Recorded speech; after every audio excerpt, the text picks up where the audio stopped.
Hey, good evening, everybody. Welcome to this much awaited live stream.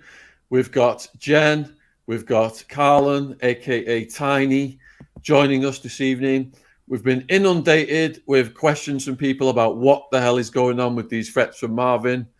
And the threats came in through Jen's phone, so she's going to describe what's actually happened and answer your questions. And Carlon is one of our most viral guests. He served over 20 years in the UK prison system. He knows all about the London underworld. So he is going to give his input as well.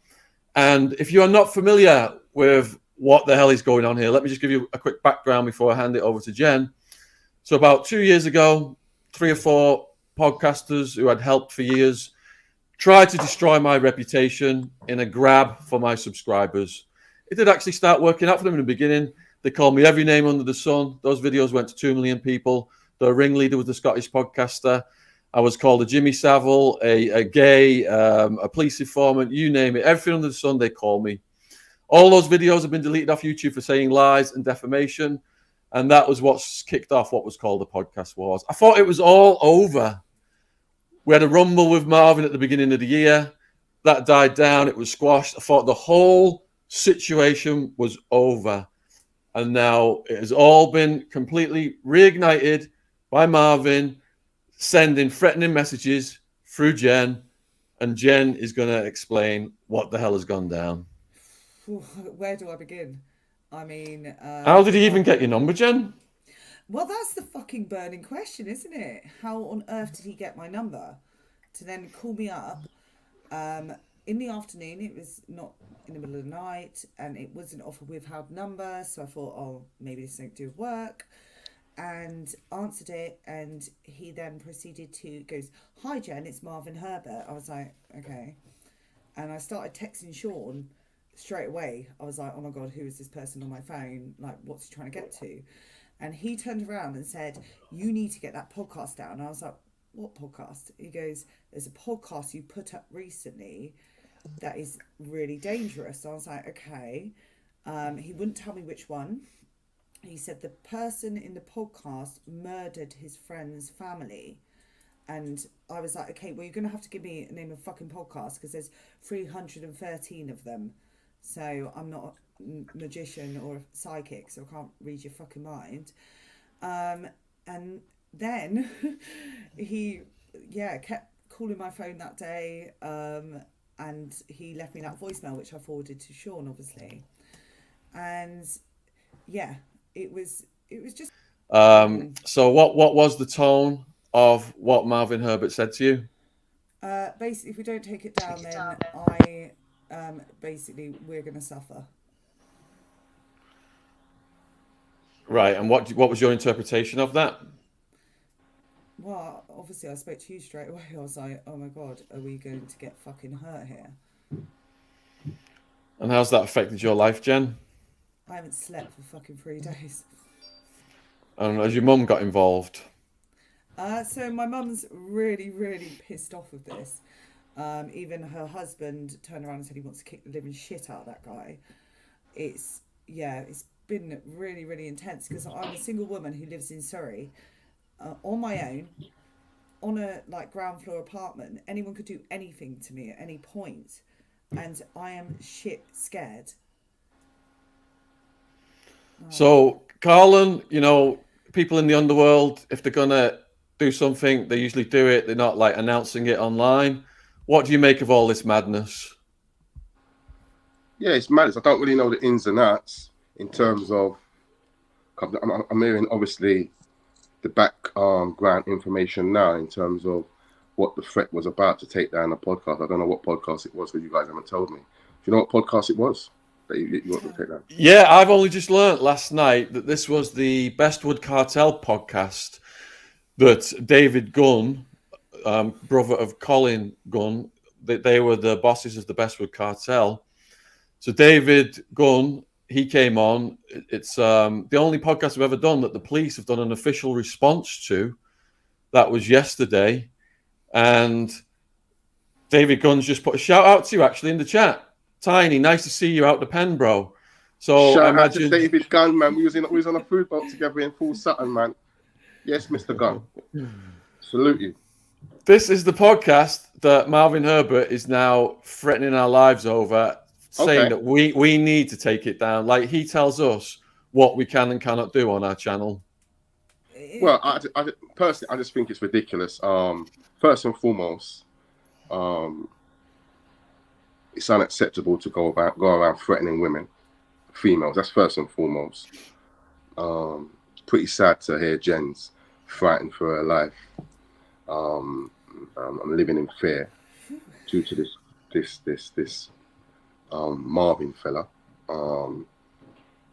Yeah, it's crazy. But I thought about it since I spoke to you yesterday.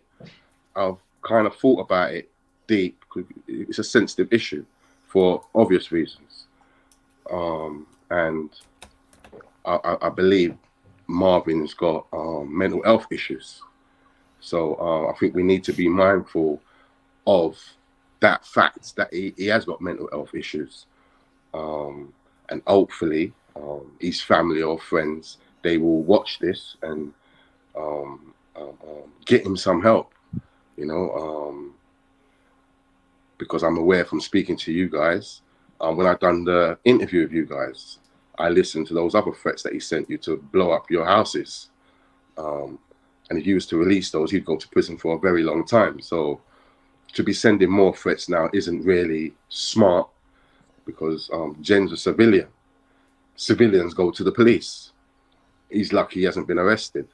But again, as I said, thinking as, you know, myself, I think that his brain just isn't ticking correctly.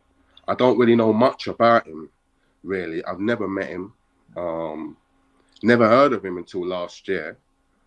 And that was when I was in prison. I heard that he had a platform, and he'd be someone who I could link when I come out.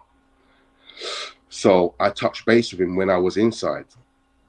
We made arrangements to meet when I came out, or to touch base on the phone. And when I came out, I touched base with him.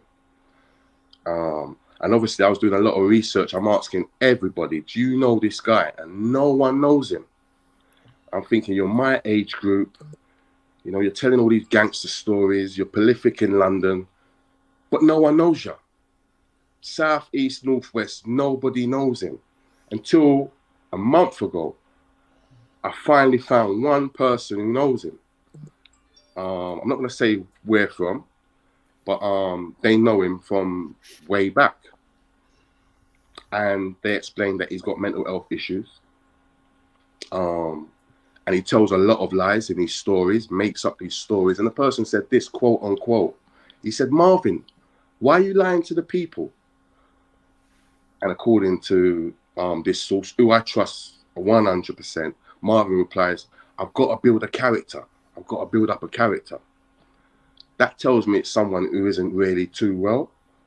So I just think we've got to be mindful of obviously, first and foremost, it's about the threat. It's about a female being scared. But at the same time, I think we've got to take into consideration that these actions are the actions of someone who isn't mentally stable. Do you get it? Yes, that's where I sit with it. I just think it's ridiculous. And I think he needs help. And I think his family and friends need to put a white jacket on him and frog march him off to where he needs to go to. That's genuine. Yeah, I think that's a very compassionate and from the heart response, the Carlon. And, you know, he was shot in the head. I mean, the reason I got involved with Marvin in the first place was I saw him on YouTube. I saw him crying when he was talking about his dad. I thought, this guy's been through hell. He's very emotional when he speaks about his dad. And I went up there to help him. But what I didn't understand was he was being wound up by the Scottish podcaster to try and destroy my reputation. So I walked into a trap, basically. And even when things were ironed out at the beginning of the year, I was in a position to help him save his YouTube channel, which I did as a gesture of goodwill. And I thought that would totally squash the issue. But it seems he's just completely fixated on me. Look, let's get it right. The geezer's a bully, yeah? Whether it's mental health or not, he's a bully. And I'm even more surprised now knowing you're not telling me it's Dave Gunn's podcast he wants to take down. How dare he? He can't tie Dave's shoelaces. Do you know, like that? Yeah, complete different ballparks. Who is he to make that demand? Like, it's ridiculous. But as I said, first and foremost, Scarface told us, man, no women, no kids, right? He knows the rules. Yeah, no women, no kids. You know, like that? That's the golden rule. He's not following these rules. But I'm confused. Is he a gangster or is he a podcaster? You can't do both. You're either a criminal, then he needs to go and play with the criminals, the gangsters, because they play the games that he's playing. Do you get it? And they enjoy playing the games that he's playing. Do you get it? Or if he's a podcaster, and then he's got to act civilized. Do you get it? That's just the way I see it, and I just give it to you straight. Yeah, he's got to choose which world he wants to live in. 100%. And if it's the other one, he's going to have to face the consequences, and I don't think he wants to go back to prison. Jen, you got all kinds of support just pouring out in the comments for you here. Matthew Steeple said if you're scared, you can go and stay at his house any day of the week. I'm sure she can. I love you, Steeples. Absolutely love you, Steeples. No, absolute legend. But no, it is. I mean, what's going to make this, Jen? What's going to make you stop worrying about this? If he apologized, or if we knew that his family members were helping him with his mental health, what kind of outcome are you hoping for from doing this live stream? I expect an apology. I thought I'm going to have to change my phone number now. I don't know how people get in hold of it, but my number needs to be non-existent. I've learnt the hard way, but the sleepless nights and, yeah, just feeling like shit. Somebody ringing up your fucking phone. I'm just laying there feeling particularly, shit about myself already, and then somebody rings up your phone and just basically tells you that the job you're doing, even though I'm not even involved in that podcast, is something wrong. It's horrendous. I want to live a happy, healthy life. And if that means changing my phone number, then so be it. That nobody contacts me. Yeah, so for the viewers then, we've had loads of questions come in the last couple of days. Huge thank you for all the love and support. If you do have a question for us, please put it in the chat right now and we will answer any questions you've got. Now, one of the things... Oh, they're asking you to turn your microphone volume up, Jen. Right, one of the things... I turned it down. Yeah, I turned it down. Is that better? Yeah? Can you hear me?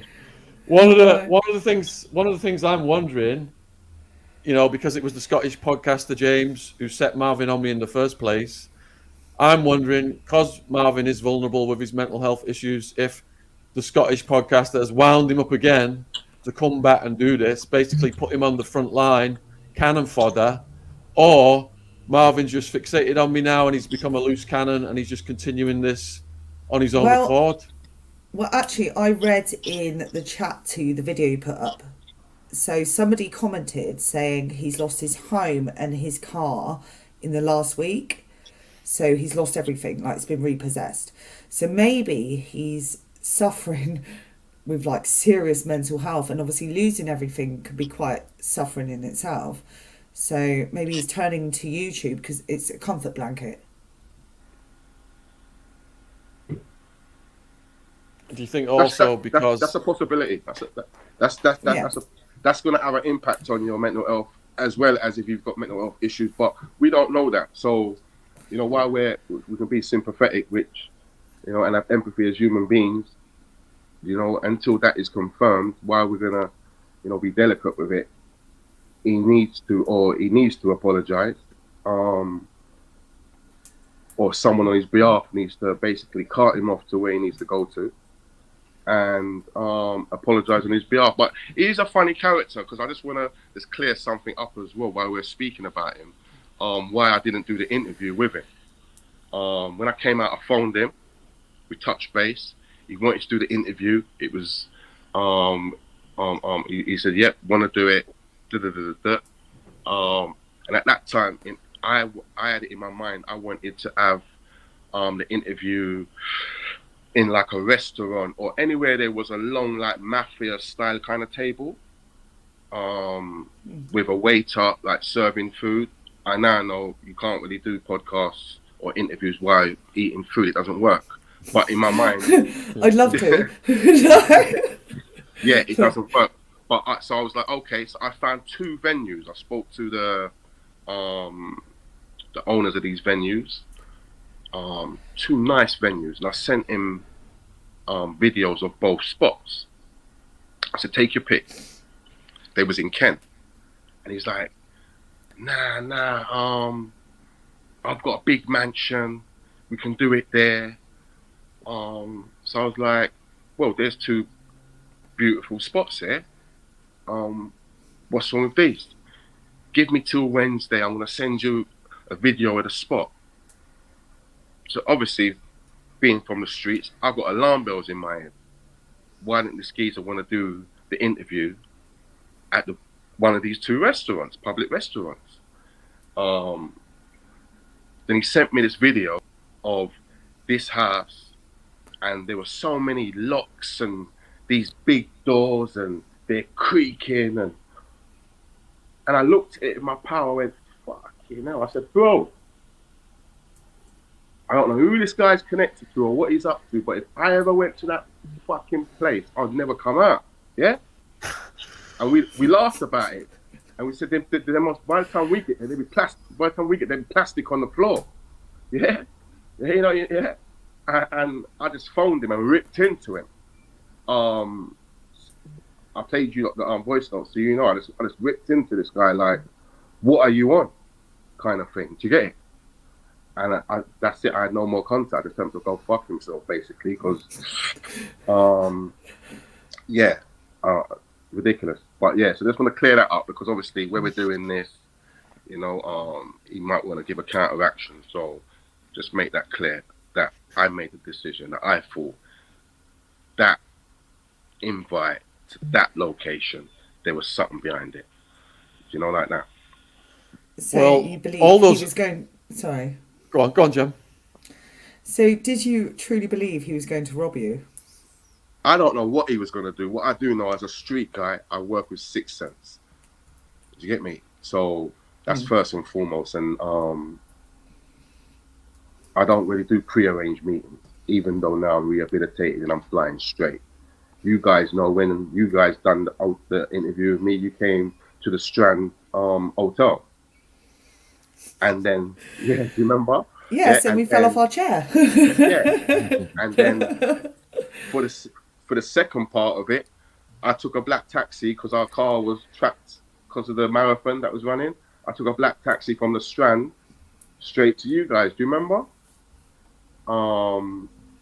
Yeah. But yeah, so I don't know what he was on. What I do know is to not accept those 2 locations I was giving you and want to lower me to this mansion with all these wood doors and locks. For me, it was red flag. And old me, I would have been hunting him.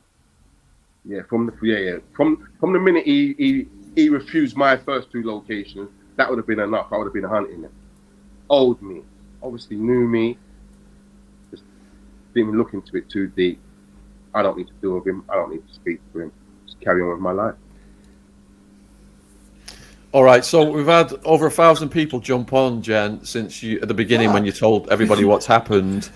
And they're saying that when you describe what happened in the beginning, your microphone was so low they couldn't hear you. So all these people now that have jumped on, they want you to re-explain what's happened in the past few days with Marvin. Yes, so he called my phone several times and, threatened us about a podcast. Sorry, my dishwasher's going off in the background now. So he said, you need to get this podcast taken down. I was like, what podcast? He goes, Jen, the person in the podcast murdered my friend's family members. And I was like, okay, which podcast? You're going to have to be more specific because I've done fucking too many. And no, sorry, nervous laughter. So he then, yeah, this is really making me upset, reliving it again and again and again and again. So at this point, I was messaging Shaun on the phone to him because I was like, yeah, it's just making me upset, man. Like, as I said, I live on my own, and like, fuck. Yeah, you take it. Stressful. I think it's. I don't know. I think he needs to decide what's he doing. I mean, as I said at the start, he's a gangster, he's a criminal, or he's changed and he's a podcaster.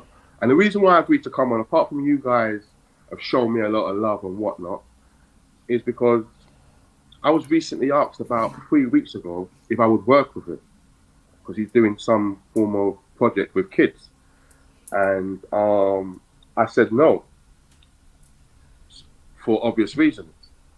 But when you look at it, it's like, okay, he sent the threats, which we're talking about.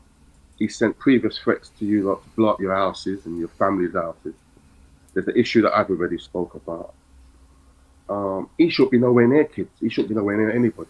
He needs to go and get help for his mental health issues before he goes near anybody. That's straight, because he's not thinking about his actions. Do you get it? He's not thinking. That's how I see it. Yeah, and there's a much bigger picture to this as well. So the group of people who tried to take me down a couple of years ago, they were saying to the whole world they were reformed, they were doing talks to kids, helping kids, working with the police, etc. But at the same time, they were taking money from an active cartel. So all that has come out in the last couple of years. That cartel has been targeted as you know, by the US government. I'm not going to say the name of it, but it's hypocrisy that these guys are pretending to be holier than thou while working with an active cartel.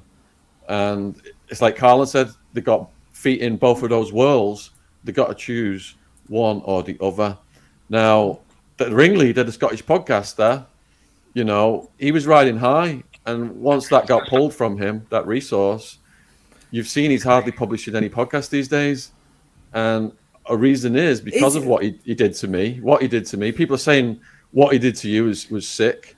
You know, putting all those videos out saying you're Jimmy Savile, you're gay, you're a police informer, all absolute nonsense. And that's one of the main reasons people are choosing not to go on his podcast is because of the sly shit he pulled on me. The other two reasons they're saying is because he was taking money from an active cartel. And the third one is his conviction. You know, he's got a conviction against the woman.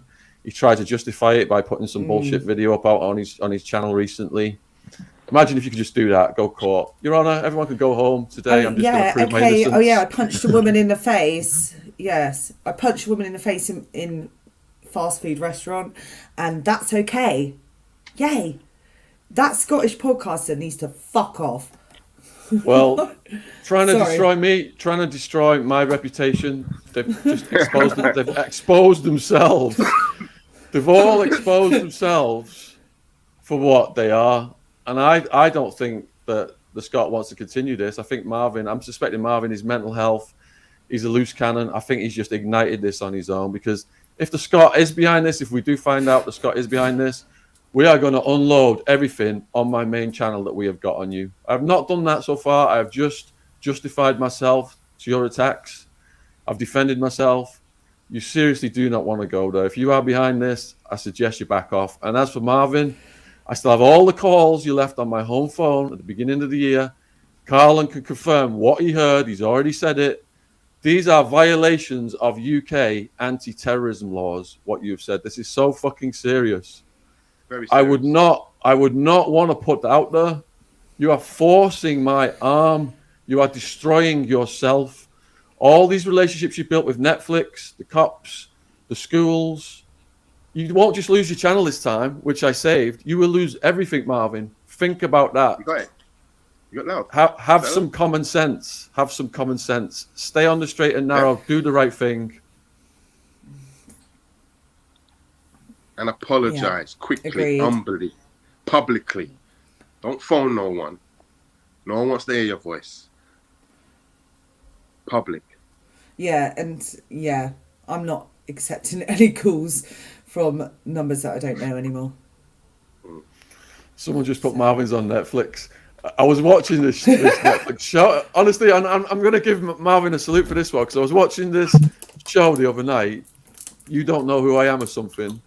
And a lot of the Mandem in it and the London street gangs. And this kid gets taken to this house where he's getting interrogated, and Marvin just creeps up behind him. Marvin creeps up behind him. I was like, fucking hell, there's Marvin on Netflix. So, look, Marvin, we salute the good work you are doing. Netflix is an extremely high achievement. Well done. You don't need to be piddling around with this drama and this bullshit, especially if the Scot is the one winding you up, using you as cannon fodder, putting you on the line. Fuck that. Just get on with the good stuff you're doing. You're rising up in the world if you're on Netflix. Keep on with the good stuff you're doing. Stay on the right path. Sorry, someone's just asked, how did he get my number? Yeah, I don't know. So, It's got to be through Shaun, someone. It's got to be through someone you've had dealings with. So people trying to get on the podcast, all that kind of stuff. Okay. There's a suspect list. Let's put it this way. There's a suspect list. Oh man, yeah, I'm gonna have to change it quickly and do what you do and not give it out to anyone. Yes. No. That's the Because spirit. you're really fussy who you give your number to. You give him a Because shot. So- You could have just gone straight to the police and got him banged up. You haven't done that, and I respect that. That you kind of consider his mental health. Turn your mic up a bit, Carlon. Can you hear me now? Yep. I was just saying that you could have just gone straight to the police, Jen. You could have gone straight to the police and got him banged up for a long time. You haven't done that. You've given him an opportunity to apologise and go and seek the help that he clearly needs for his mental health, and he just needs to kind of like just take that, you know. Well, this is the thing, Carlon. You know, all my internet presence began with a blog started out of the jail in Arizona back in 2004, and I was motivated to try and get the conditions improved and become a prisoners' rights activist. So our mission on our channel is to help guys who've got out of prison. Marvin is part of that mission. He's a guy who's got out of prison. This is the last thing in the world we want to be doing, is having these conversations about what we're going to do about this situation that this guy has started. We'd rather it hadn't started. We'd rather he's just doing well in life. We sympathise with his mental health problems, and we hope he's going to do the right thing from here on out. But if he wants to take it the other way, then that's on his head. That's a good question, actually, Shaun. I've just thought of one. How did you feel when I was under attack? I feel responsible, Jen, because you've come along, filled Wild Man's shoes, done what is it, almost 100 podcasts now. You know, you've got your own following, your own community, your own channel, and everyone. Both of these guys' links are all in the description box. So please support, their platforms and what they're doing. And you've come along, you give all this time and energy. We've gone up and down the country. We've all grown so close, the entire team. I'm blessed to have such a good team. And I feel responsible because, it's something that I've initiated, this whole channel and everything, built it up. And if I bring you in and then all of a sudden an ex-hitman is threatening you, a civilian, which is not the world you've ever been involved in, it's not something that, that's got to be, as a man, and Carlon as a man, we can understand these things, and it's water off our backs sometimes. But as a woman from the civilian world, for a guy who's, an ex-hitman, that's got to be quite a traumatic thing for you. And understandably, that's why you've not been able to sleep properly in the last couple of days. Your mum's worried sick. What was it your mum's fella said about this? He wants to go kick the fucking shit out of him. And he's a big man. But it's difficult when my family live all back in Wiltshire and I'm up here on my own. I have no support system around me, bar you, obviously, working with you, and the support I get off the guys we work with as well. But it's horrendous when all you want to do is get a fucking hug off your mum when somebody's threatening to come to your fucking door and you can't. And instead, it's honestly made me think like about living here, like questioning whether I should live here anymore. Whether to return home to my family so I've got more support around me. It's honestly, the independent woman in me has been questioned like to the 9th degree. That's why I'm having sleepless nights, because I'm sat there going, why am I even here? Like, and that's quite a crazy thing to fucking understand. And I'm breaking down on fucking YouTube. Brilliant. This is like how do I put it? A reaction to his reaction, to the point, and I'm not trying to gain sympathy votes or any bullshit like that. Yo, Mikey. Let me get sorry? a drink for you, please. No, sorry. I love that. I said, drink, please. I said, Mikey. No, I was just getting a drink. My apologies. Sorry. No problem. So no, it's I don't really know how to take it. This is all quite new to me. But yeah, I've been a sweaty, hot mess since it happened. And I'm going to go tomorrow up to go visit one of my friends in, I'm not going to say fucking where, up north. So I'm going to go spend some time with her just to clear my head, because He's fucking cheeky, isn't he? Asking you to take down fucking videos. He's the one usually taking down videos. Huh? Yeah. He done a video recently about Mark Lambie, and was told to take it down. He had to take it down. So he wasn't so tough then, was he? He wasn't playing his mental off then, was he? I don't know about that. What happened with Mark Lambie? From what I heard, from what I know, basically he done a video, told a load of lies in it. I haven't watched the video myself, to be honest. And yeah, he was quickly contacted by whoever and told, take that down or you're done. Yeah? Take it down and do a public apology or you're done. And he took it down, done a public apology, and just went away with his tail between his legs. Yeah? That's what he done. That's really interesting, because sometimes when people have things done to them, to try and get that pressure out their own system, they turn around and try and do that to other people. Because that's just happened, and this has just happened. I mean, that explains it. He's projecting. That could be. You could. Thank you very much. You could be onto something there. Bullies like to bully, right? Exactly, and it is a common effect. For sure. But yeah, he wasn't. Anyway, he wasn't so tough then. You know, when a real gangster came at him, said, "Yo, fucking hell, quickly take it down, an apology. I want to see all your face. Yeah, I want to see all your, when you're doing your apology, I want to see all your face. Make sure you mean it." And he done it. It's a very long apology. I saw the apology, but I didn't actually see the video. And the other thing was, he waited till the day we went over 700,000 subscribers, and we were all celebrating, and it was like he just wanted to spoil that. Well, the thing is, we had that wonderful podcast go up with your mum, which got done last October. So it's been like nearly a fucking year since it come out. And seeing your mum and dad and so much support they had as well off the fans, they were like, "Oh my God, your folks are amazing, Shaun. You're so lucky. Were you born in a bush?" So like to have that amazing podcast come out and then that happen is such an amazing high, and then next you know, this little twat's acting up. Like, people aren't, I think they're so jealous of the success that you have, Shaun, that they cannot fucking handle themselves. So they've got to bring you down in some way. And I think I'm just a mule. They use me as a mule. It's nothing against me. And that's what I've come to live with. It is to get to you. And the more people come through me to try and get to you, I'm going to have to shut down. Like, it's been a horrendous experience. But That's true. I've come to realise it's not me they're attacking, it's you. It's the hood rat mentality, though, isn't it? They see my subscribers. They think if they can destroy my reputation, they can snatch my subscribers.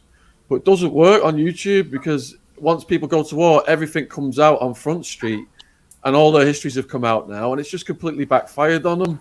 So the sad thing was I was helping these guys for years, some of them.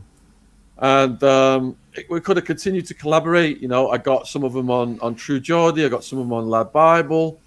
Was giving them advice on the books. That could have continued. But what they've done is they've divided now the population of people that watch these videos. So you got, you know, loyalists to them, loyalists to us. It's just caused a bunch of bullshit when everyone could have just joined together and gone from strength to strength. Like KSI and the Sidemen. If you look at how those guys rose up, they all just collaborated and went from strength to strength. But these guys have messed it up. Well, exactly. And all you've ever shown me since I've started working with you is how to collaborate and how to like make friends and promote and help with book deals. You haven't once shown me an ounce of, oh, let's turn against this person or do this like to someone. You've always spoke highly of people as well, which I acknowledge is like as much as you have disagreements with people, you don't speak about them like shit. And do you know what? I'll work with you for the rest of my life. Oh, thanks. No, yeah, because you show such support towards people, and yeah, I might be blowing smoke up your ass, but I don't really care because you are a supportive, great person who's very loyal. And all these little fuckers who try and like snake their way in to be disgusting towards you for whatever reason, they're going nowhere. They're going because they haven't got the support that you've built because they're turning their backs on everyone. You can't just burn through people because when you just burn through people, you're going to have no one left. And then when you get in shit, everyone's just going to have the knives out, which is what's going to happen to these people when they're on the way down. And I think they've already peaked. Yeah. And so what they have to do is claw their way down someone's back on the way down and just go, "Oof." And it's such a catty behaviour and childish. And the fact that these men are what, in their 40s, 50s? They act like that? I think that they're like little babies seeing another baby with a big rattle. They see a baby with a big rattle. They've got to snatch the rattle off that baby because Carlon, a few people in the chat, Carlon, are asking for a bit about your story and what your book is called and what your book's about. I've got 2 audio books out. Called a product of my environment. Book 1 is now narrated even by myself. Got published 2019, and it's about my life. Book 2 came out last year. It's a product of my environment. Book 2, mouthful. That was a tribute to my late friend Robert Fox Powell. He was gunned down. And yeah, you can that was narrated by a professional actor. And yeah, you can go to my Instagram. Is my stuff there? All your links are in the description box below this video, and the link to your podcast with us, and all Jen's links. Well, you can buy both books very cheap now on my website because book 3 is coming out soon. Yeah, they're good reads. They're very gripping. I'm sure you'll enjoy. Oh, I can't wait. Can you send one over to me? Send me your email address. I'll send it. Of course. and the podcast with Carlon, he's over 20 years in prison, and he has this one battle, this war going with one particular gangster, and it is so gripping, the story all the way through. But then you got the redemption of him writing a play that becomes critically acclaimed and wins all kinds of awards. Yeah, do you know what? It was all great. Right now, I just want to thank you guys because when I came on your platform, the amount of doors that have opened from that podcast. It is ridiculous. Today, me and my business partner, Ian Penman, who I co-founded Star Music Limited with, I've sent him all these people's names, addresses, and email addresses for contracts that are getting exchanged right now, because we're about to do, we're about to start auditioning for a web series called Dispersal, which is about the Cat A system, doing a soundtrack with it, and then we're shooting a feature film pilot called Osman. So we're looking for, we have to obviously look for actors and stuff like that. As I said to you, even I told you guys that the director, while I was in prison, sent me that play, Elima's Kitchen, and I read it and I didn't think it was all that, and she goes, do better than I wrote every coin. Guy who starred in that, the guy who starred in that play, Elima's Kitchen, DM'd me and said, I've just watched your interview with Shaun Attwood, and it seems Elima's Kitchen changed both of our lives. Yeah. And then we just started talking, and then he's sending me pictures of him with Puff Daddy and all these other people to show how it's changed his life. And just some great opportunities. 2 days ago, I had an interview with a lady from the BBC. She watched it. I was like, really? She goes, yeah, really. Someone last week called me from Channel 5. He said, I've discovered your thing. So, yeah. Cheers, guys. Cheers. I wanted to mention, I've just seen it pop up, have you heard of the Steeple Times? The Steeple Times? Yes. So Matthew Steeples put in the chat he'd like to feature you. Okay, I don't know what that is. It's a newspaper. Okay, why not? Yeah. How can they get in touch with you? My Instagram is the link's there, right? All the links are in the description box below the video for Jen and Carlon. Just DM me via Instagram, and we'll take it or from there. Or ask Shaun for his Shaun. number. Shaun's I'll connect you guys. Yeah. Yeah, I think that'd be really cool. And Carlon, that's what it should be all about, because when I got out of prison, so many people helped me, just get my story out there and support my activism, which led to me getting books out there and the channel. And that's why I just feel blessed to have this platform now to help other prisoners with it. That is our primary mission, is helping guys who've been in prison. Now, I know we've expanded to do all kinds of other stories as we expand our podcasts, and we've got 4 or 5 different co-hosts now and everything else.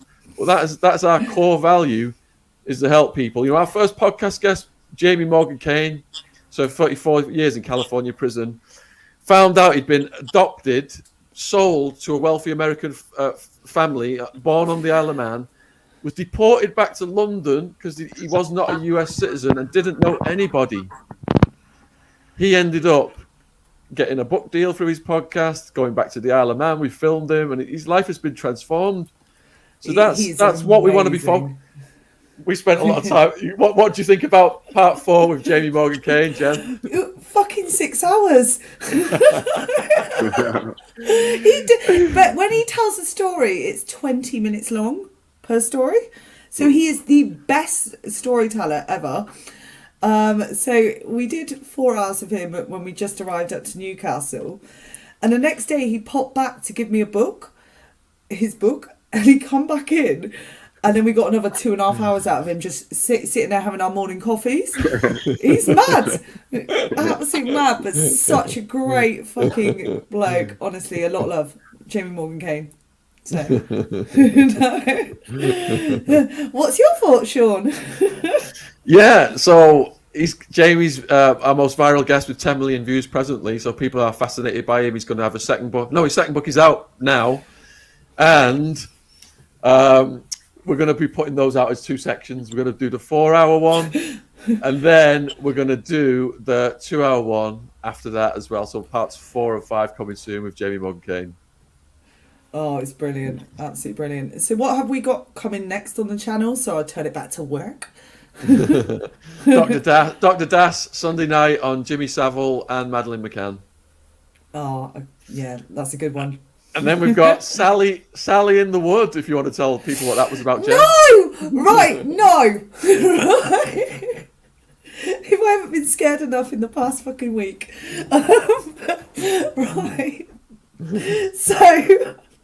Right. So Shaun and me before we went to Cornwall, we decided to go visit some family, my family back in Bath, and do a bit of canoeing with my nephews. And my mum stupidly told Shaun that there was a haunted woods nearby. Thanks, Mum. So we decided, as it's getting like dark, to go up these woodlands that I used to play in as a child, and it's got a pepper pot, which is a tower in the middle of it. And so Shaun dragged me to the pepper pot, which is fine. He walked to the top, which has stairs about like these wide, going up spirally with no railings. It's the most scariest experience I've ever done in my life, and I did it when I was younger. So Shaun went and did it, fuck knows why, as an adult. And then there is the haunted forest beyond it, which turns out has loads of like hidden caves in, which I showed you a video of, didn't I, Shaun? You certainly did. We've not been in the caves yet. We have to go back. No, we're not. You can go back with James. Get James in there. So no, it was... And then I didn't want to go into the haunted forest at all. It was so spooky and pitch black, this forest. And yeah, kicking and screaming, I got dragged in, basically. So if you can explain that in different terms, Shaun.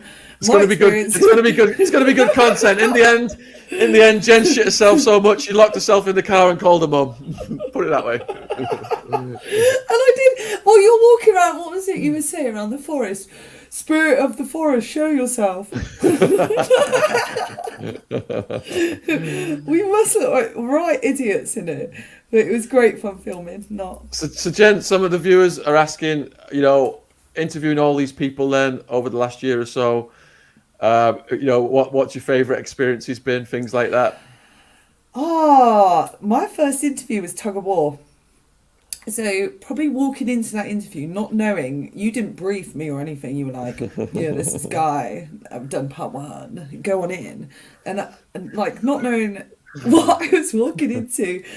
And my first interview, I kept saying, yeah, after everything he was saying. And I remember watching it back and all the comments just going, can she stop saying, yeah, she's really annoying. I just thought to myself, this is a really cool job. You literally just listen to people and stop saying the word fucking yeah. So that was probably an experience. Actually going to film Carlton was quite funny when we fell off that chair. No, good energy in that interview, definitely. Oh yeah, that clip that we put out with Carlon about yeah. Oh my god, that was crazy, wasn't it? So many people messaged me about that. When the chair broke, during the podcast. It just went like that, and that was so funny. I couldn't believe what I was seeing. No, but you were actually telling like quite a serious story at the time, and I remember it just going, "Oh, fuck off." So people are asking Jen what you think of meeting Vulture, and when's Vulture Part 2 coming out? Love Vulture. He's like my granddad I never had, even though I've got a granddad, but like the one I really, really fucking want. He is so cool. His stories are awesome, and the fact that he's just hilarious as well. When are we doing Part 2 of him, Shaun? Yeah, so we've just hooked him up with quite a big project, actually. It's not for me to announce it, but he's just filmed it, and I'm sure he's going to be making an announcement about that quite soon. Yeah, so he's happy with that, and we're going to get him back and try and get Wild Woman in the room with him. We're going to get Wild Woman in the room with Ian Blake MacDonald as well. Before the end of the year, we will get those podcasts published. Yes. Oh, sorry, Matthew Steeples. We've had some fun times, Jen. Plenty of positive to counter this shocking negative, my dear friend. Thank you, Steeples. He is one of my best friends. I love the guy. Hey, Brendan in the chat. David Macmillan Part 13 was just filmed at the weekend, and it will be coming out soon. And he brought a load of notes, and we only got through the first little section of his notes. That was 2 hours. I gutted I missed it. because I love David Macmillan. So when is John Abbott coming to John do Abbott his is part? scheduled. He's going to be looking at movie clips like Heat, shootouts, robberies, that kind of thing, because he's been involved in them. And yeah, he's going to be doing part 4, I think. John Abbott. No, part 5 is it with John Abbott? Part soon. Yeah.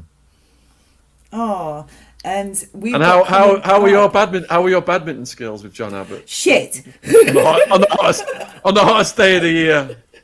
Right, so I know you can't predict the weather, but it was literally the hottest day of the year, and you dragged my ass down to Brighton. Right, I always say that you drag me here, drag me there, drag me everywhere, and no, I couldn't play for anything. You were really good because you won. Yeah, because he whooped my ass last time. All that time in prison. The table tennis. he got taught. Abbott got taught in San Quentin prison, I think, how to play it. Yeah, but you beat him, didn't you? Twice. I just had to psych myself up because he got me last time. I got that competitive spirit. But and then who have we got coming up on our next tour, which starts in about a week? Oh, we've got a bunch of new ones coming up. We've got and Holly, the prison governor, part 2. That's our first prison governor. She's an amazing speaker. But yeah, we'll announce closer to the time who they are. What projects have you got coming up, Carlon? Yeah, as I said, we're in the process of getting the team together, actors and stuff like that, to begin shooting a web series titled Dispersal. Really excited about it. 10K budget. Most web series 2-3 grand, maybe 4 grand maximum. So, but we're really putting in the money so we can, bring a proper slick project. So yeah, I'm knee deep in that. As I said, we're signing contracts with different people as we speak. The next 2-3 weeks, we'll be trying to find the right actors with the right chemistry on screen. Signing a load of artists at the moment. Got some top producers who are going to work with them. Then, as I said, we're going to begin shooting the feature film pilot to bring that to Kate Townsend at Netflix. It's just work, man. Every day, it's 24 hours, man. But I sleep for a few hours, I'm off again. It's just work, rate. Did you sleep much? Busy. Did you sleep? Did you sleep much, Carlon, during the days of putting all the photographs in the video, in the podcast? All right. No. We ask guests. Send us some photos to put in the podcast. Usually we get like 2 or 3 photos at the most. Yeah. I think the most photos we've ever got is about 5. Carlon sent like 500. No, because what it How is, did you pick them? you know, I've looked at you. Obviously, traditionally, you don't put photographs in your podcast, and I just think the photographs tell a story too, and I think it's a good backdrop. So I came up with this idea. I would get all the relevant pictures. So I've got them all, sent them all over, and then like an idiot, I agreed, to basically sit down and say at 1 minute 22, picture number 5, at 3 hours 24 and 24 seconds, picture 26. It took me like 4 days. It took James probably about 4 days to edit it. Yeah, well, he's got his feet up. Yeah, he's got his feet up. The other fella, what's his name? James had to take a week off work to do it. Yeah, it was crazy, but I wanted them in there. I thought it would enhance the project. So yeah, I put the hours in. I put the days in, I should say. Yeah, and if people want to watch that man, podcast, thank you. the link to Carlon's podcast that he did with us is at the top of the description box below this video, as is all of Carlon's links on his socials if you want to follow him and get a hold of him. In fact, huge thank you for that super chat, True Crime with Colby Roy. Now, Carlon put me on to Top Boy. I just finished watching it this week. And how realistic is that, Carlon? Do you know what? I haven't watched it, yeah. But as I told you, you know, it is a good watch. It is compelling. But this season, I haven't watched it because I like to when I watch those programs, I like to binge. I don't like watching Yeah. it like watch an episode this week, then got to wait 7 days. Nah, I think that's a habit from being in jail, and then you know you got your DVD player, so you just binge like Breaking Bad. I watched that back to back. So yeah, Oh my god! I spent 13 hours in bed with me and my friend were just sat there watching Breaking Bad for 13 hours straight. We only paused it to go for a piss or to answer the door for a pizza. do you think that's anything? Let me tell you this. I bought Breaking Bad, yeah, when I was in Long Lartin, yeah, when it first came out. The same director put me onto Breaking Bad. I bought it from Amazon, and I got season 1 to 4 for something like £35, and we've got the whole landing. Yeah, obviously I'm watching it first, but then I pass it on to the next man, and so forth. But you got the whole landing, like watching it at the same time. It was brilliant boxer. Honestly, it's one of my favourites. Have you seen it, Shaun? I've even watched the movie, Breaking Bad, the movie. I think you're like, what was it? Somebody in the comments commented yesterday. Do they not know that you're the UK version of Walter White? And I read that comment and I was like, yeah. Well, he took it a bit further than me. But New Mexico is the state next to Arizona.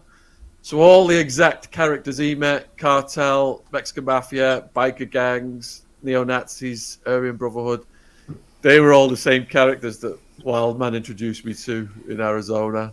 So yeah, I was having flashbacks all the way through it. R.I.P. Wildman as well. Listen, brilliant character though, Walter White. Yeah. I mean, could you imagine? And he does remind me of Shaun a little bit. I mean, could you imagine a world without Coca-Cola? No. You didn't get it. That was a classic line from Breaking Bad. We didn't cook meth. Someone's asking me, did I cook meth? No, but I did have an LSD chemist. We had to go to San Francisco to get crystals, LSD crystals from the Rainbow family. So we did cook that, but we didn't cook meth. You didn't cook meth? No. So you cooked LSD? I had an LSD chemist, Fuzzy Robert, who did it for me. We had to rent Fuzzy Robert? Yeah, was he hairy? He used to dress in like fuzzy raver clothes. He's a lovely guy, very soft spoken. And he introduced me to the Rainbow family, these like hippies in San Francisco. Very serious, people. I love how you just say it so naturally. You're like, I just hang around with fuzzy fucking whatever. He just cooks a bit of this, like he cooks a Thai green curry. You know what I mean? It's all characters. It's all characters, isn't it, Carlon? All characters. Definitely. Oh, definitely. my dad's in the chat. Hey! Hello, Jen, Shaun, and Carlon. Hey, Derek. Good evening. And Barbara. Good evening. Good evening. They are brilliant. Have you watched the podcast with Shaun's parents yet, Carlon? I haven't. I had a second to stop, man. I'm telling you, to watch anything. Baz, we're taking questions. If you've got questions for me, was Carlon, I ever Jen. a raver? You seem like you would have been a laugh in them days. I actually showed Shaun when we went up to Bath my illegal rave spot. I think it's actually on the podcast. You know where that bunker was? Yeah. That's where we used to have the illegal raves. So was you an E-head? Did you pop your disco biscuits and dance all night? I was a bad girl. Was you? Oh man. I did have a few biscuits, to say the least. And I remember the first one was called Mickey Mouse. And it kept me up for an entire day. And my friends, because I was chatting so much crap, my friends actually gave me a DF to calm me down, like a sleeping tablet. So, I had those days. They're long behind me. DF? A DF, like a sleeping tablet. I know what they are. I see people running around the landings trying to find them. Oh shit! Yeah, they gave me one to calm me down because I was like bouncing off the walls for like 2 days, day or two. And my mum knows some of Jen's crazy stories that are unsuitable for my channel. You can find them on her channel. Link in the description.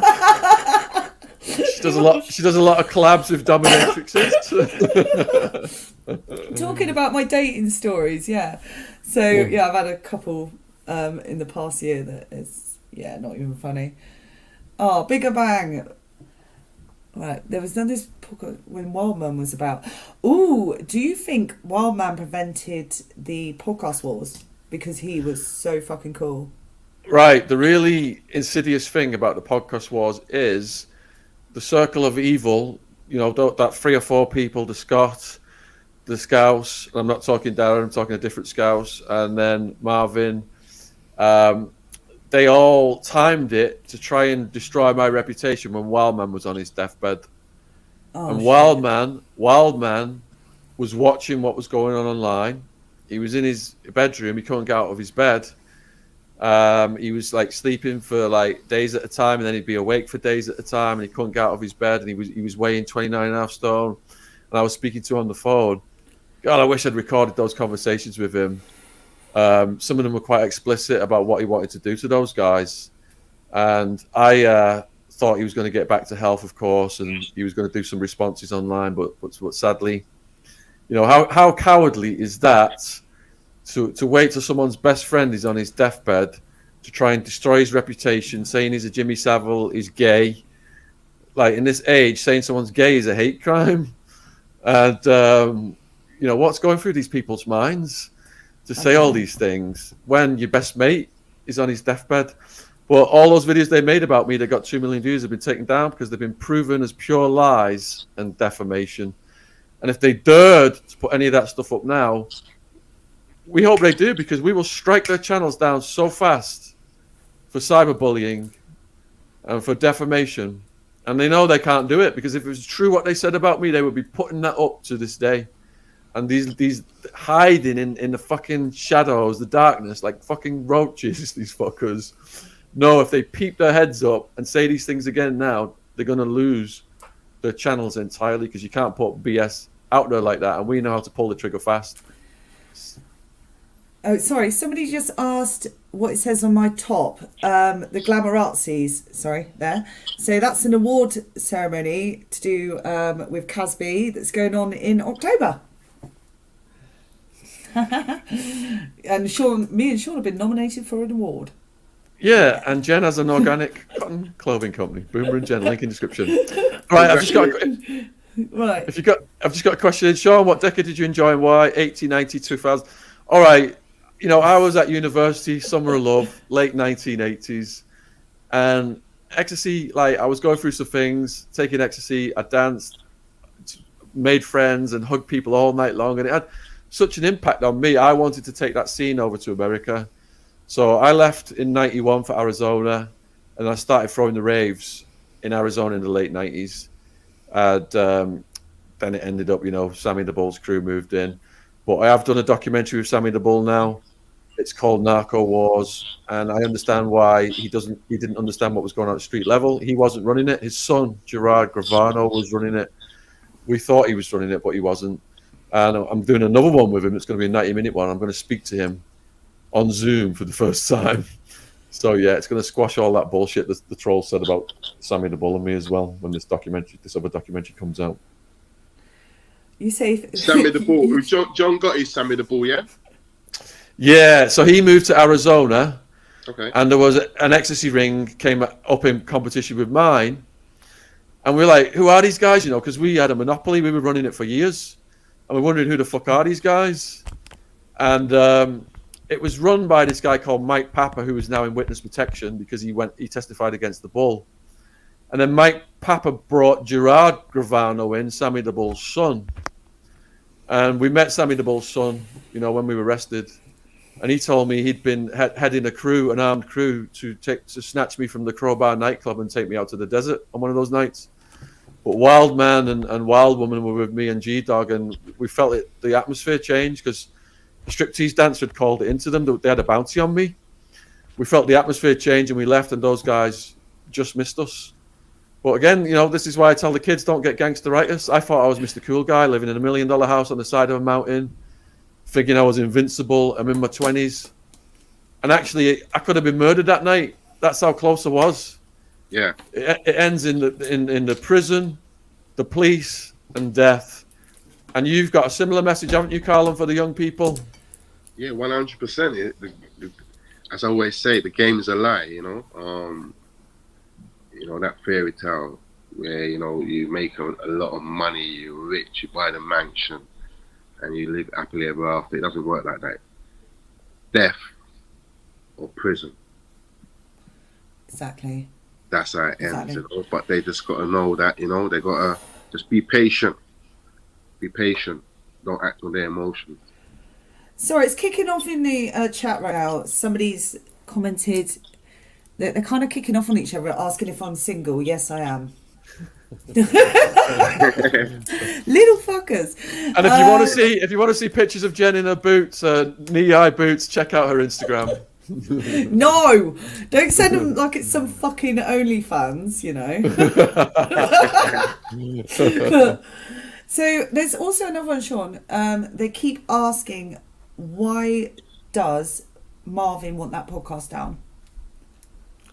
I don't understand why Marvin wants the podcast down, because if a podcast is in violation of YouTube's community guidelines and someone contacts us and say, look, you are in violation of YouTube's community guidelines, this has got to go down, we will take it down, because that person can contact YouTube and have you struck. So that's why we are very careful not to violate YouTube's community guidelines. Dave Gunn came on. He was very respectable, very respectful when he was talking about the crimes that were alleged. He's not convicted of any murders as far as I'm aware. So Marvin saying, you've got a guy on who murdered my friend's family. He's not convicted of any murders. And he did weave in throughout the podcast various life lessons for young people. It was reported in I think it was the Nottingham newspaper last week about the life lessons, you know, for the kids. And then the police did an official response to that podcast a couple of nights ago.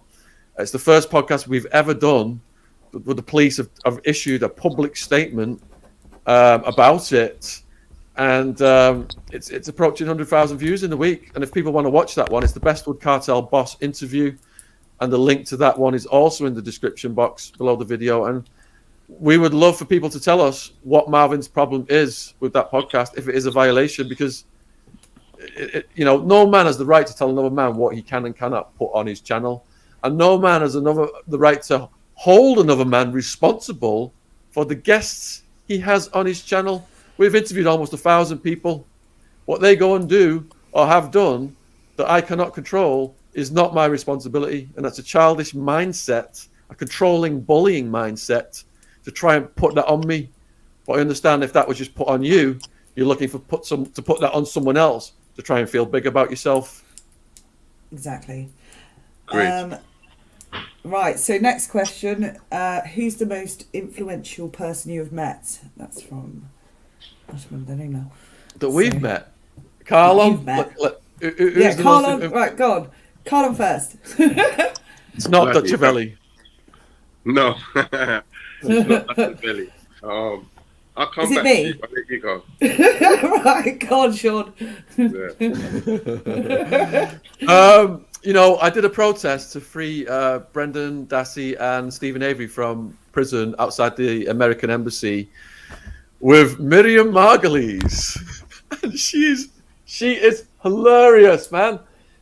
We were in the cab. Are you familiar with Miriam Margolyes? She's the elderly lady. She's a TV celebrity. She goes to, you know, on these programs where you got to survive and stuff. But she's so funny. She's a lesbian. And we were in the taxi, and she's telling the taxi driver, you know, when I got arrested, they were doing a strip search on me, and they thought that was going to brutalize me. And I was like, this is fucking Christmas. I'm a lesbian. She's great. She's so funny. She is great. Yeah, she's one of the most high-ranking people I've met. Just through her value system and her activism, she's such a lovely woman, and we're still in touch to this day. Have you come to a conclusion then, Carlon?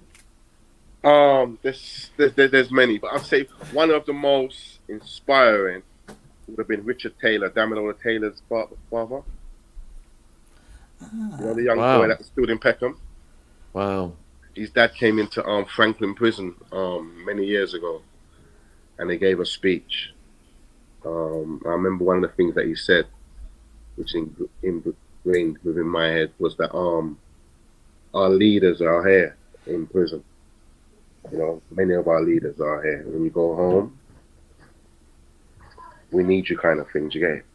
But yeah, it was very, very, very, very inspiring to meet him, and the message that he had regarding many of the issues that we now face: knife crime, black on black violence, etc., etc. Nothing's really changed. If anything, it's got worse, and that's why I'm determined to try and make a difference. That's What was the amazing. turning point in your life, Carlon, that made you want to get out of that lifestyle? There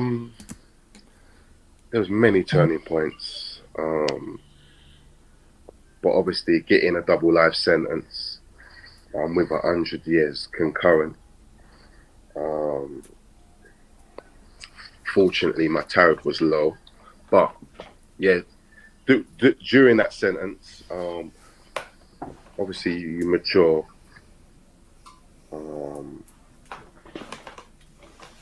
And my Sorry, I don't know personal what's rules going changed. on. Something's going on with Shaun's Keep camera. talking. Keep talking. I'm just changing my battery. But yeah, it's during my sentence. You know, there was during my sentence. That's when I made the decision to, change my personal rules that I live my life by, and I think I was fortunate that I got a talent to write professionally, and I had success while I was behind the wall, and obviously that was inspiring as well. So there's different milestones, but yeah, that prison sentence, and regretting what I'd done, leaving my daughter fatherless for nearly 2 decades. You know, there's a lot of things.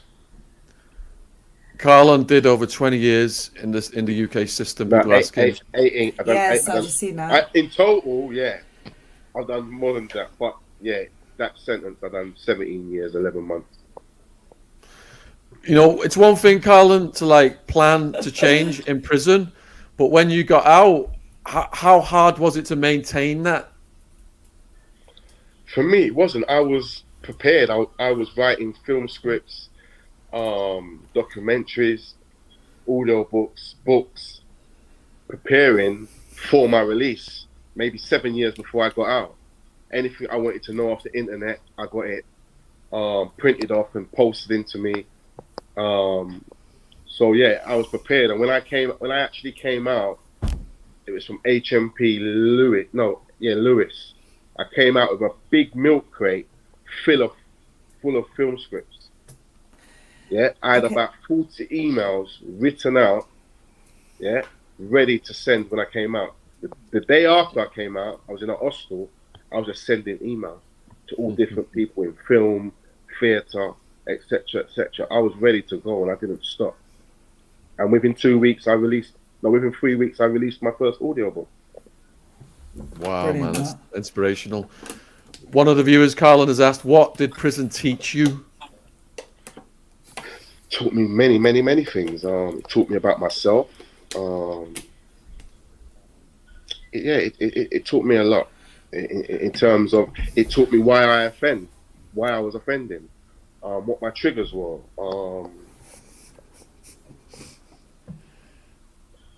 And I obviously learned a lot about other people in terms of being able to put myself in other people's shoes. I lacked empathy before. If I'd done something, I wouldn't really be worried about the consequences to that person or someone else connected in the chain. But you know, during that sentence and by doing certain courses and by writing, because remember, as a writer, I'm building a character from a name. Then I've got to give it traits. He's 26. He smokes. He likes blue shoes. He drives, etc. So you got to be able to put yourself into that character and understand and feel what that character's about. So there could be, do you get what I mean? So that enabled me to kind of connect with on a deeper level of the damage I had been causing, you know. So yeah, I learned to write. I learned to be patient. Yeah. That's Do you want to read that question, Jen, for Carlon?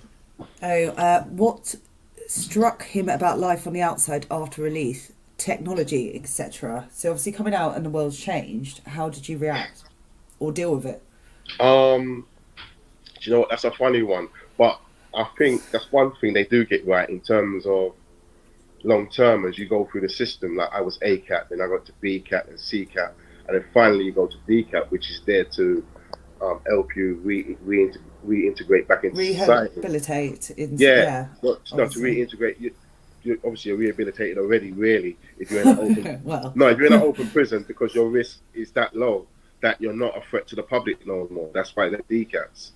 But you get your day releases, and during those day releases, that's when you'll go to, you know, you're going to shops for the first time. In my case, that's the first time in 16 years. By the time I went into a shop, I think the first thing that on the only that or day release, I found weird. I went into the shops and I noticed there's a lot of self-serving now. Yeah, before you'd have to go to the till. I'm going into these shops and I'm seeing all these fucking self-serving fucking yeah. What was it like when you had to like scan the item and pop it on the side? I don't know where to put the notes. There's everything I'm doing, it's going off. They're coming to us. So what I done, to be honest with you, after that first time, the next time when I went, I just got someone else to. Well, I called for assistance and just watched her. I picked things up quick. Just watched what she done, and and I was all right. But that's the one thing that comes to mind. That was like, what the fuck? That's the first thing. The second thing that was really weird, and I'm gonna be honest there, walking on the streets without a gun. Oh. I found that fucked. When I'm coming out on day release and only, this is the first time I haven't got firearm on me. I've got it every day, so I've got to go to the train station or I'm like this. Do you know, like that. But so yeah, that took adjusting to, like, just to realise it's a different time, a different world. But yeah, that was a motherfucker. But did you notice the difference between gun crime and knife crime when you came out? In terms of how much knife crime has become more apparent than gun crime? Yeah, 100%. I've been watching it for years on the news. You know, remember I'm in jail, so every morning I watch what I do anyway. I watch the news. Afternoon, nighttime, I'm watching the news. I'm up to what's going on, so I'm watching all the different debates that are happening. I think I put a video out recently where I said every year when there was like murder after murder after murder by knife crime or gun crime at that point, the early years, they would roll out these different people, an MP, a couple people from the community, etc., and they just talk the same nonsense until next year, and then they roll them out again and again and again, and it didn't do anything. But yeah, by the time I come out, I was fully aware of the situation in terms of gun and knife crime. Yeah, when the podcast was kicked off, I was feeling vulnerable without a weapon. How do you deal with it, though, Shaun? When the SWAT team came, I had a shotgun on either side of the bed and a Glock handgun in my backpack, and that was just in case anyone tried to rob me. Because out in Arizona, that is normal. That's not gangster. That is normal. People may think I'm trying to sound like gangster. I'm not. Like most people in Arizona, I've just got guns in the houses, guns in the glove compartments of the cars, And when the heat rises in the summer, when it gets up to like 50 degrees, whatever, the road rage just kicks off. They start killing each other. It's all over the news. Shit. Yeah, it's the Wild West out there. Yeah. So how do you deal with the podcast wars now? Like, what goes through your mind when you get an attack, like a video put up to do yourself or something like that? Well, as Carlon knows, people who are going to do something to you don't announce it online. So even though you have an emotional reaction initially to what these people say, when you calm down, you realize they're just blowing smoke. So then you just calm down and you don't engage with that energy and think they're actually going to kill you, which I don't. No. So when you've been in big. All right, I'm gonna stop you here. I was having a chat with Victoria earlier, who Carlon, if you're not familiar, she works for Shaun and is one of my best friends. And she said, mate, this is one massive publicity stunt. It could be, because if you go on Social Blade, you can see how anybody's YouTube channel is doing. And those guys that were riding high, attacking me in the beginning, the channels have just gone down, down, down, down, down, and Marvin's in particular. So if he wanted to get his name out there, make his name viral, he has certainly done that in the last couple of days. I mean, who's going to be daft enough to leave messages like that when, in January he did the same thing? He's repeat offending. Who's going to be daft enough to do that when in this modern age of technology, it could just be put online like that? So perhaps he knew that this would happen, and he's played us all. I think he has. Looking at it now, Genius. Yes. He's more intelligent than fucking I am right now, because I'm the one who's fallen for it, got really upset by it, and felt threatened by it. But let's do a poll in the chat. Put a 1 in the chat if you think Marvin has done this as a publicity stunt and he is a marketing genius. Put a 2 in the chat if you think it is serious and our lives are in danger. Or put a 3 if you think this is one big fucking joke. Oh, I can't wait for this. Right. 3. Quite a mix. No, it's kicking off now. Oh shit. Yeah, it is one big joke. No 1. There's a lot of 1s. 1 3 now. So yeah, 3. Yeah. It's Robert Greene, isn't it? All attention. Seek attention and controversy at all costs. Straight out of Robert Greene. If you've not seen Robert Greene, we had him on the channel, author of the 48 Laws of Power. He was giving me advice on the podcast wars. You interviewed him? He's been on and he's given me advice about Marvin and the podcast wars. I will send you the link to it. This was months ago when it was all kicking off. I read his book, man. Genius. Come on. Brilliant, isn't he? He is 48 Laws of Power. So true as well. And Art of Seduction is my favourite book. Yeah, I've read that too. Have you? Yeah. So what are you? Are you a rake or a siren or a... I'm trying to think of the other ones. What would you say your personality type is then on the Robert Greene's Art of Seduction? I'm going to keep that secret. See, I'm quite honest. I'm a siren. I dress in a certain way to be alluring. Robert Greene did say, don't put this out there because then it'll get weaponized against you, what you are. I'm getting asked about Arizona. So I moved to Arizona in 91. At the peak of what we were doing, I moved to Tucson actually when the Gravano enterprise started stepping on my toes. My top sales guy got lured to a nightclub. They smashed his teeth out and took all his product and his cash. So I moved to a gated, guarded community, Sin Vacas, Tucson, Catalina, foothills. Paul McCartney and Linda lived miles down the mountain range there. It was really nice. You couldn't get up there unless you had gated, guarded security. You had to speak to him and call the house to let you in. But my point is that was the most beautiful place I've ever lived in my life. There was deer coming around and all the wildlife, the lizards, the snakes. It was beautiful. And I lost it all.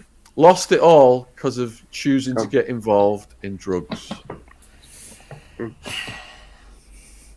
So that's your like one life regret, I guess. Well, people are asking that as well, and you know, the harm I caused society, harm I caused my mum and dad. Mum had a nervous breakdown, and if you watch the Banged Abroad episode, you'll see my mum in that, and you know, just seeing your mum sat in the visitation room, it's horrible. She's flown 5,000 miles to see you. Your one biggest regret. What's yours, Carlon? We're getting some feedback on your microphone, Carlon. What's that? What's my biggest regret? Is that what it was? Yeah, your biggest regret in life. That's tough, man. That's a tough one. But there's so many things, but I think the choosing the path that just not thinking more, I think. Yeah. In certain situations, without going too deep, there's a lot. Elizabeth wants to know, Carlon, how you got the people and connections to produce your works. How did I get them? Yeah. With the play, I got lucky, really. I contacted a theatre to get some advice on how to get my book published. Because at the time I was writing, typing my auto-bio, and the artistic director contacted me, and obviously, as I've already explained, that's when I wrote the play, and then I entered the competition, and it came third, and another theatre liked it, and they produced it, and Bob's Your Uncle, it was critically acclaimed. With the audio books, I paid for them myself. Everybody seems to think they're free. The last book, I spent over £4,000 just to get it published. And now with these projects that I've got coming up, I've got a couple of investors and some good links from platforms like these. Brilliant. Yeah, and what makes it even more impressive, keep it coming. What makes it even more impressive if people have watched the podcast with Carlon is what he went through that led up to him producing those works. So if you want to check that podcast out, link is in the description box for that. It's the Tiny podcast. Sorry if I seem a bit distracted. Oh, look at the Chihuahua! Oh my God, how adorable! Wow. What's her name? Simon. He's got a common name. I always joked before, because I used to have, my dog used to be called Boomer, and I always said if I got a male one, I was just going to call him Nigel, like a pub landlord. Okay. I think that's a cool name, like Nigel. So, how cool, Simon! Oh, we need to get more puppy. No, that's a Chihuahua, Shaun. Francesca wants to know, how do we each predict the threats from Marvin Herbert will end? Who wants to start this one? I think personally he will watch this and he'll speak to himself and his people will speak to him, and I think he will apologise and keep his fingers crossed he doesn't get cancelled. I hope for that. But one thing in question is someone's pride. Mm-hmm. So is he going to let pride get in the way, or is ego get in the way and he won't apologise and therefore he'll make it a bigger beef than what it is? But it's not going to continue my side. I have no interest whatsoever to speak to the man. I will not be sat on a podcast with him ever. So yeah, I just hope he... Sorry, I'm just obsessed with Simon now. So cute. Oh, look at he. Is that a puppy? Mm-hmm. Oh. Yeah, that's made my day. That's made my day, bro. Thank you. So what about yourself, Shaun? Yeah, I concur with you guys exactly. I'm hopeful, you know, like I said earlier, the mission of this channel is to help guys who've been in prison. Marvin's been in prison. I went up there that day to help him. I didn't know it was a trap set up by the Scottish podcaster to try and destroy me and ruin my reputation when my best friend was on his deathbed. But that's all come out now. And I had a guy actually contact me who was one of my podcast guests and showed me screenshots that the Scottish podcaster had sent him, saying I had Jimmy Savile type charges in Arizona. And we're even getting guests to this day contacting us, telling us that these guys are still contacting people across the country saying, don't come on Shaun's channel. He's a Jimmy Savile. He's got these charges. Come on our channel instead. And it's pathetic because you're not seeing anyone go on their channels anymore. It's completely backfired on them. And there's 4 of them at it still. There's the Scottish, there's the Scouse one, not Darren, I'm talking about somebody else. And there's two out of London. Another one's jumped on board more recently with that strategy. But you've got to understand, it's because you're putting positivity over negativity, right? You are radiating positive light, and that radiates in the work we do. So when you are being a negative little fuck and spreading rumours about someone, you're only attracting negative energy to yourself, and therefore your career will end. So, they will fall under the weight of their own karma. And exactly.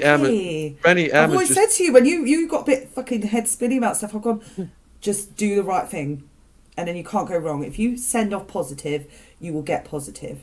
There might be negative shit coming along the way, like Marvin fucking Herbert, but it's as long as you give a positive attitude towards everything and do anything and everything you can to just be a nice person, then you're not going to get like dragged down into their levels. You just, like positive vibes. So Benny M is asking, what is the exact threat that Marvin has made? So we published a little bit of what Marvin said yesterday, but we did not publish enough to get him in legal trouble, because that is not what we want to do. We want this to be solved by him apologising and us all moving on in our lives. But Benny M, we have got multiple things recorded. Carlon can confirm that he has heard threats of explosives blowing up houses on me and family members. And if we release that, it's game over for him. But we absolutely do not want to do that. So believe me, if you've listened to what we put yesterday and you're thinking that ain't shit, he's not threatening anyone. He has gone all the way with threats that we have got recorded. It's an extremely serious situation, and we just hope that it can be resolved karmically. Did you say revolved instead of resolved? Revolved. I've got a revolver. In my mind. Shit. I was like, revolved? New one? Freudian slip. It's all that talking about guns. Oh, man. You're funny. So, are we going to finish this up or take more questions? Right. So, if you've got any more questions, please put them in now. We've been up here for almost 2 hours. Is this your longest ever live you've ever done? No, every Wednesday I do 4.25 hours. It's mine. Is it yours? It's his first. He's a virgin. Congratulations. I've been on Instagram live, but this is my first YouTube. I'm a virgin. Oh, mate, you're brilliant at it. I'm going to get you back on. Hey. You and Simon. He's causing me trouble right now. Is he being a little menace? Right. Yeah. Sorry, Shaun, I think Jen is embarrassing, so not on your level. Oh, thanks, mate. Loving the dream.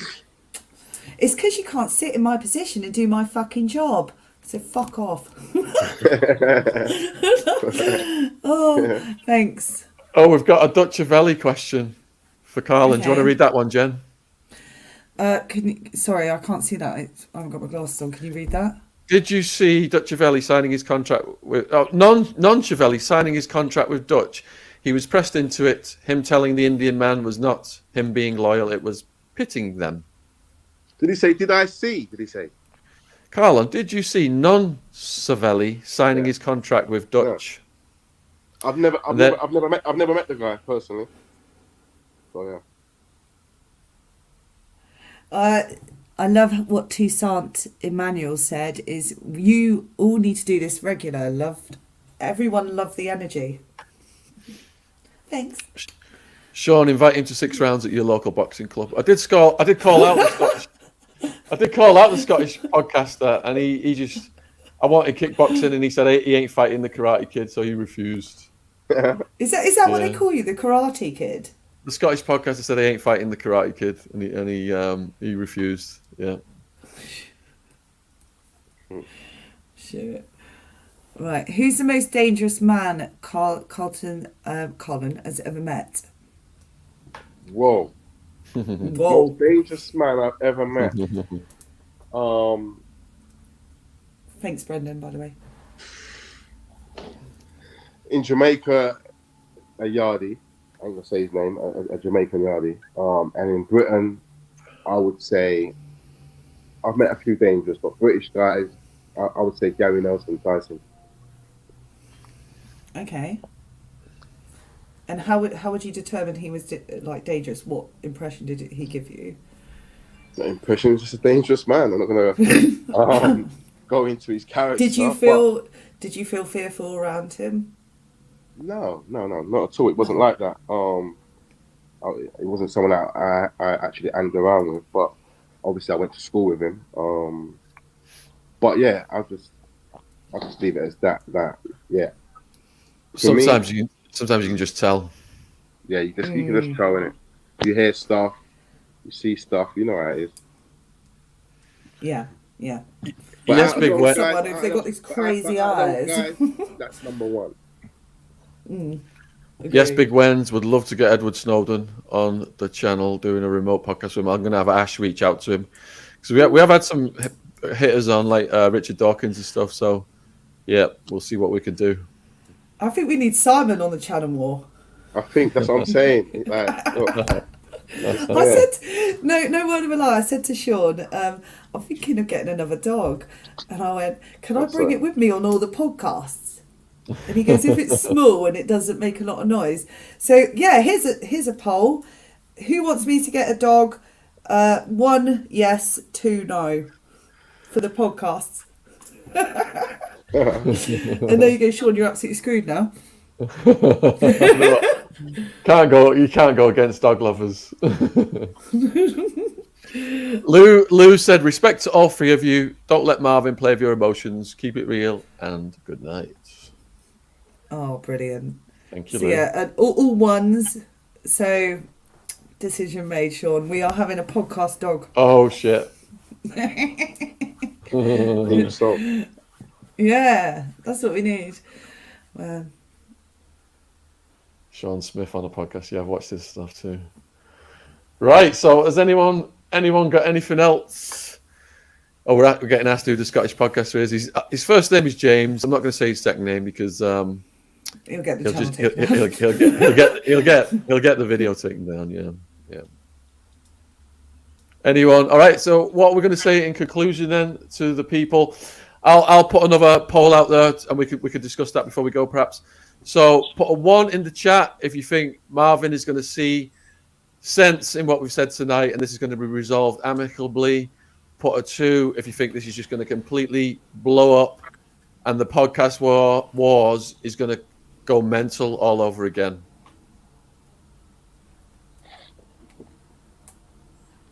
Oh, when you're all back again, I like that. So 2. Hey, Purple Aki, by the way. I won't say your real name.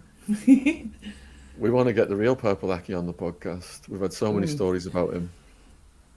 So it's mainly 2s I'm seeing. It is. People think it's just Marvin's not gonna comply, and it's just gonna go mental. Hey, I was just thinking, imagine, I've seen him a couple of times. He gets in his car. I'm coming to fucking East London. You're fucking. Can you imagine it? Huh? Fuck. It gets sectioned, mate. Well, Marvin, you've got my home address. You put it online. Come and see me if you want. We could just talk about this and resolve it mano off camera. I'm happy to do that as well. Kid. That's another option. I don't think that's a good idea, mate, but hey. Oh, I like that. Rescue, rescue, rescue. Hey, that's not a good idea, mate. He might come. He might tell you that come there. He might kill you. So what? David Daigo's Merv is going to get you. Do you think he's that crazy, Carlon, that he would come to my house to kill me? Well, he's not. He's not thinking straight, is he? So I don't know why. I don't know about he's that crazy, but why would you invite someone or meet up with someone who could potentially wants to harm you? That don't make no sense. True, from a security perspective, you're 100%. But I mean, why? What's the motive? Why would you It want could to be done on the phone, you know? It can be done on the phone. That's true.